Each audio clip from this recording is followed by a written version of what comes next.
Yeah.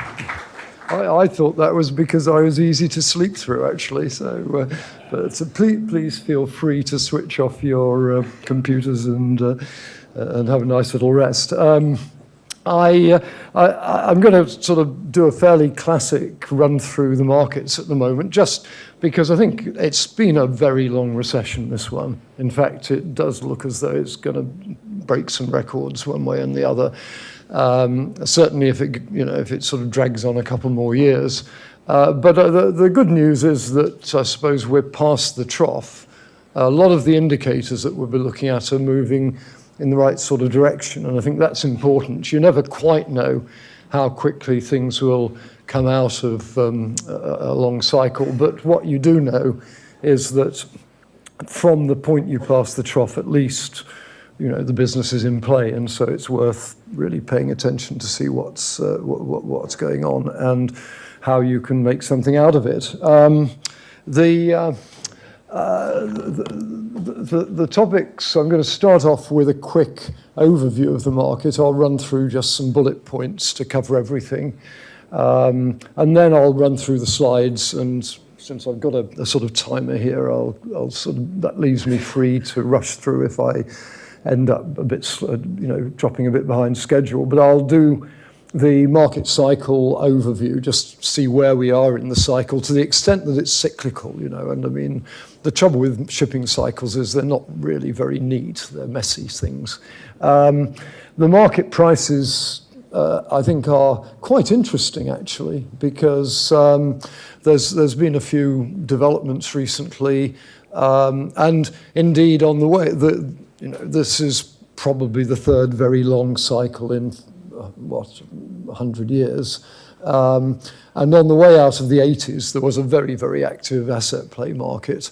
We haven't seen that, I don't think, quite so much so far. And I think part of that is due to the fact that in the 80s, it was a much more aggressive recession. I mean, the interest rates were high, banks were under a lot of pressure, and I think there were many more foreclosures, would be my guess. I mean, there are bankers here will remember it better than I do, but it was a period where there were a lot of cheap ships forced onto the market. I think that's been quite less the case in this recession.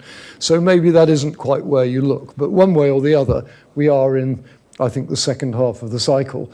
The demand side, I think, is perking up nicely. Last year when I was here, it was hard to find anything much good to say. Everything was dragging along the bottom. There's a few positive indicators now. The supply side of the market is still there. Bless the shipyards. I mean, you can't say a bad thing about them. Everyone's got to earn a living. And it's not so easy nowadays. And then I'll finish off with a sort of rough supply-demand chart to give you an idea of what work needs to be done in order to get out of the trough. The overview of the market, quick few topics. The first point really is that the Clarkson index is $10,800 a day. It's still 20 or 30% below the 25-year trend, so that's not so good. The business cycle is turning up. It's picked up in the last 12 months. World industry has picked up quite nicely, and sea trade is also picking up quite nicely. We're not back to the sort of fairly hefty growth rates we had 10 years ago, but they're not bad. China is now on a sort of reasonably steady growth trend as far as imports are concerned, about 8% a year, which is, for an importer the size of China, is not small change. And the order book for the yards is down to 9.5% of the fleet, which it's perhaps, it's not bad. I mean, in a market where demand is growing at 3.5%, that's getting slightly more manageable. And finally, the deliveries are today 100 million tons, and looking forward, it's going to run down. The deliveries are going to run down quite fast because of the lower rate of ordering. So that's the the sort of general overview. And I think you can expect a bumpy recovery over the next 3 years. That's, unless something nasty happens in the world economy, we're set, for basic fundamentals improvement. The cycle is, this is the Clarkson index, which is the average of tankers, bulk carriers, container ships, and gas. It's averaged $15,000 a day over the last 25 years. It's actually, I know I said in my last slide 10,008, but it's slipped down a little, and the average for the last 12 months is $9,900 a day. Actually, that's a 12-month average. That is the lowest for quite a while. You can see I've marked the bottoms at about $9,000 a day over the last 25 years, and you'll see that we've not had a very good year. It's been bumpy, we've had 1 or 2 high spikes, but the tankers have been winding down, and it's been a disappointing year from that point of view. The tankers have actually had this rather, unusual spike, 2015-16. I still find it's, you can look at the fundamentals, and they just both moved very favorably for reasons that you wouldn't have really predicted. I wasn't really expecting it. It's now wound back down again, and we'll come and have a look at the demand and supply growth in a minute. But generally, the tankers are now pretty well on the bottom again, and the bulkers, in contrast, are beginning to pick up. And I think there's no doubt about it. Seems like the dry market smells the spring a bit more than the tanker market, which is still getting over its disappointment that it wasn't out of the woods as some had hoped it would be a couple of years ago, 18 months ago. So you can see that trend there. Although the rates over the last 3 months are 40% below the long-term trend, you can see that recently over this year there has been a nice steady strengthening of the 3-month rate, and we are up to $10,000 a day, which is not such a threatening number, especially with finance costs where they are today. I mean, anyone with a half-decent balance sheet, it's not quite so worrying as it was. The container ships, these are the charter ships.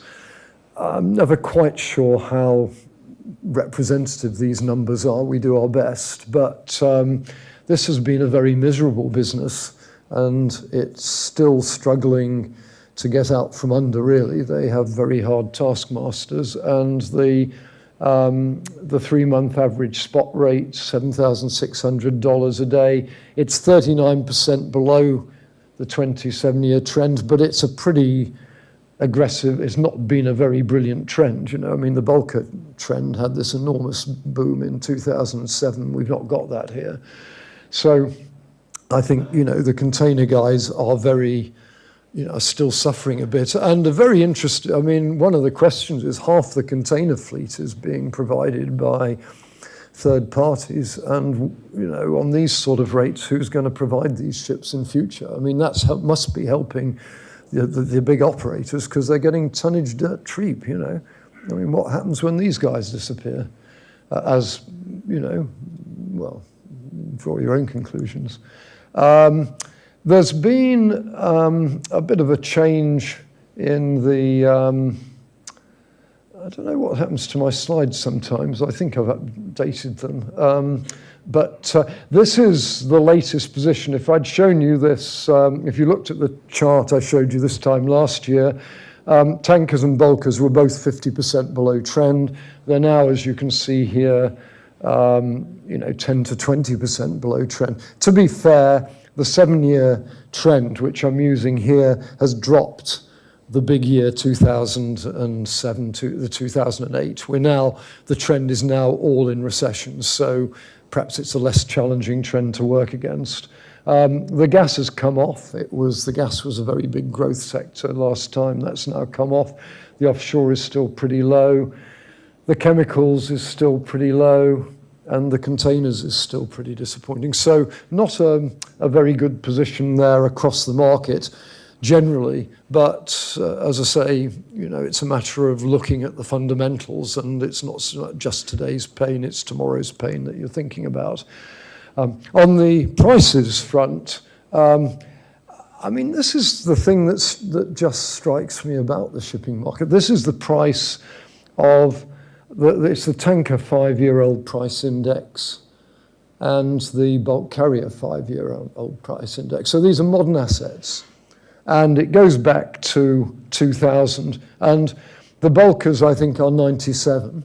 So that asset value has gone nowhere in 17 years. And the tankers is 107, I think. So it's a little bit above the trend. But nevertheless, you're looking at a business which for the last 20 years has been very preoccupied with asset play. And indeed, there has been lots of asset play along the way, as you can see. If you happen to have bought a ship in 2001, as Jean Richards was telling me at lunchtime she would have liked to have done, you could have made unbelievable amounts of money selling it in 2007. But over the full period, you're having to, the owner of that ship's going to pay depreciation. There's no real asset improvement evaluation at all. And so that puts a slightly different spin on the nature of the game. We trade ships, not cargoes, which has been the sort of smart ship mantra for the last 25 years. Of course, plenty of asset play things, but you've got to be playing it like you play the cards in the casino. You've got to play that ship, keep that ship in play all the time. If you just sit on it, you're going to end up paying depreciation, and that's a very different business. Just out of fun, I thought, what's happened in the last year if you're doing asset play? This is the list of tankers, of bulk carriers that we publish in the Clarkson Shipping Intelligence Weekly second-hand price page. And this is all the ships, and they come to, if you look on the left-hand side, the fleet is 1.399 million deadweight, and it has actually made 37% in the last year. You could have bought that fleet for less commissions, for $222 million in September last year when we were last gathered in this forum, and you'd have been able to sell it for $303 million today. There's nothing wrong with that. 37%? How many? Well, you can work it out for yourself. Looks like about $80 million, $81.7 million. So basically it says long-term, if you're going to play assets, you've got to play it professionally. But it doesn't always work. If you had done the same thing for tankers, it's a bigger fleet, 2.4 million deadweight. It was started off worth $668 million, and it ended up worth $618 million. So you lost $50 million plus a bit of, so that's a loss of 7%. So the moral of the story there is it's not the individual ship, it's the market that you had to pick the right one this time. And I think really the message is that the bulker market can sniff past the bottom of the cycle. The tanker market really hasn't got there yet. It's still getting over the mini boom it had in 2015, 2016. Oh dear, I've got to get a move on. The demand side, well, the world industrial production has come up very nicely. When we met last year, it was like 1% growth or something like that. It's now up to about close on 3.8% growth. Not bad. And it's industry that drives trade. And if you look at China, this is China's imports in million tons per annum. And we had the wobble in a couple of years ago, but it's come back and it's on a very nice growth trend here, which is working out on a year-on-year basis as 8%. And China, if you can get China growing at 8%, that soaks up tonnage surplus, which is quite good. And in fact, the annual increase over the last 3 years is 87 million tons per annum increase, which, it's about 12 million tons of ships in round numbers. So China is still very much helping the market to move forwards. The sea trade, which was very disappointing in 2015 and a little bit better, 2.7% growth in 2016. This year, I think, looks like it's going to be about 3.7%. So the sea trade is growing roughly in line with industrial production, which is quite good. The dry bulk is actually doing better than the tankers this year. As you can see from this chart, one of the reasons the tankers did so well 15, 16 is they had very, very good growth. This year, not so good growth, but the bulkers are having a good year. And I'm sure that's what's been helping. I mean, the Capes have had a nice little blip the last week, and it's helped to keep people a little bit optimistic about asset prices. Supply side of the market, the shipbuilders, well, the investments was very, very low last year. It was really, and in fact, about half of the investment in value was in cruise ships, which absolutely delighted the European shipbuilders, who got half, they took half the market share last year. I can't tell you how pleased they were. And when you look at some of the ships they're building, I mean, this is real shipbuilding. Harmony of the Seas is a fabulous ship, you see that the order book is winding down now as a result of 2 years when we've had 40 million tons of orders against 100 million tons of deliveries. So I think probably we're going to be down to 60, 70 million tons of deliveries in a couple of years' time. And that's not so far from the underlying level that you need to replace old ships and keep the fleet growing. So that's, that's a fundamental that's moving in the right direction. We've waited a long time for this to happen, as you can see. The problem for anyone doing forecasts you look at that peak of tonnage in 11, 12, 13, what are you supposed to say to people? There's ships flooding into the market. They want to hear a good forecast. What can you say to them? There isn't anything good to say. Your markets, it's like finding something good to say to somebody with prime real estate in Florida. It's it is the biggest hurricane ever. I mean, what sort of experience is that? You can tell your grandchildren if you're not dead.